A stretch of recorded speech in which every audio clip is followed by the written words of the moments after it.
Hello, and welcome to another presentation about life at the Stewart House during the Gilded Age. In a previous video, I covered mourning rituals and funerals that took place at 1015 East Euclid. Now it's time to talk about weddings. Did you know that 3 generations of the family married at home? The April 1873 issue of the Monmouth College Courier reported that Minnie Stewart wed W. W. Nelson on January 1, 1873. We know little about William Wallace Nelson. He was born on July 23, 1844 in Rushville, Illinois. His parents, George and Julia, were Scottish immigrants. The setting for Minnie and William's wedding was typical for the era. In the Gilded Age, weddings were usually held in the home of the bride's or groom's parents. Members of the Stewart family followed this tradition. For example, Minnie's brother William was married at his fiancée's family's home in Walnut Grove, Illinois. Today, we might imagine the couple would select Saturday or Sunday to marry, but actually, Tuesdays, Wednesdays, and Thursdays were popular days for weddings. Many people assumed that ministers were too busy on the weekends. In fact, Minnie's wedding took place on a Wednesday, and William's fell on a Thursday. A wedding marked the establishment of a new household as children left their parents' homes to set up housekeeping. Minnie and her second husband, L.A. Field, relocated to Florida to begin their new life together in December 1889. Lucius, or Lou as he was known, was an artist and dabbled in growing oranges. Their property in Florida had room for a garden, and the setting undoubtedly appealed to Lou's artistic sensibilities. Likewise, Minnie's niece Isabel and her husband, Louis Legg, settled in Kansas before eventually returning to Monmouth. In the latter part of the 19th century, a developing consumer culture led to the adoption of familiar customs, such as white gowns, bouquets, and receptions, but in the 1800s, small informal ceremonies were still popular. In their study Middletown, sociologists Robert and Helen Lind reported that religious ceremonies, including those at home, accounted for 85% of marriages. A wedding at home required less preparation, and family members and friends undertook many of these tasks. Invitations might be handwritten and delivered a week before the event. Bridal parties were small or non-existent. As upper-class weddings became more elaborate, these customs gradually spread to the middle class. Wedding planners did not appear until the 20th century. However, many of the customs with which we are familiar appeared during the 1800s. The processional, bouquets and receptions, and the traditional white wedding cake. In this period, Americans understood white to symbolize purity.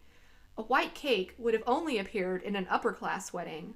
Refined white sugar and flour were expensive. Elaborate multi-tiered cakes came into fashion after the marriage of Queen Victoria's son Leopold in 1882. One of the first ways commercialization infiltrated weddings was through gift giving. Common wedding gifts were silver sets, china, decorative items, and books, but handmade gifts were also meaningful and cemented a personal relationship with the bride. Author Vicki Howard estimates as early as 1908, this tradition generated nearly $9 million. It was in this era, marked by consumerism, that Lucretia and Isabel Stewart married in 1908. Both Lucretia's and Isabel's spouses were from this area. William Weir's family owned a plow company in town and maintained banking interests. Louis Legg was from McDonough County, but had practiced law in Monmouth with attorney John B. Brown. Despite our assumptions about arranged marriages in this period, romantic love did play a role in selecting a partner in the 19th century. By the 1900s, the heart had an even larger role. Evidence from diaries and correspondence indicates that middle-class youth did have input in choosing their spouses. The Stewarts and their future mates socialized in the same circles. Activities such as picnicking and attending concerts fell within the realm of courting. Courtship, however, took on a more serious nature with the expectation of marriage. During the turn of the 20th century, young unmarried men and women had more freedom than we suppose, precisely because they were unmarried. young people did not yet have the responsibilities of married couples. Lucretia and William married at her home on June 17, 1908. Pink roses, maple, and birch bedecked the house, and in the west parlor, the Stewart's family minister, Dr. W. R. King, conducted the ceremony. At least 80 people saw Lucretia's messaline and taffeta gown. It reflected some of the fashion trends of the early 20th century. Edwardian gowns emphasized the quality of the fabrics and trimmings as opposed to the heavy dresses of the previous decades. Lucretia's gown was trimmed with pearl and rose point lace. Her dress gives a suggestion of the popular S silhouette, and the bodice is enhanced by ruffles. Lucretia does not sport the fashionable wide puffy sleeves of this period. Instead, they are ruffled and gathered at the elbow.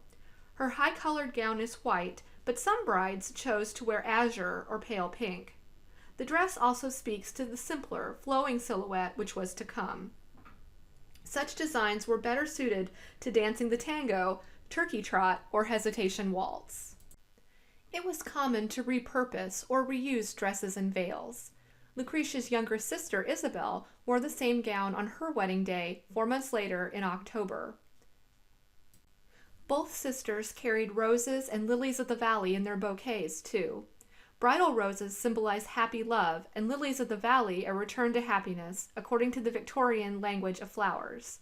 In a departure from tradition, both Isabel and Louis entered the parlor unattended to repeat their vows before Dr. King, who officiated another ceremony at 1015 East Euclid.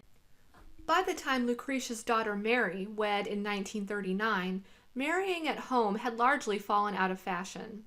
The fact that Mary was the third generation of the family to get married in this house was a novelty, however.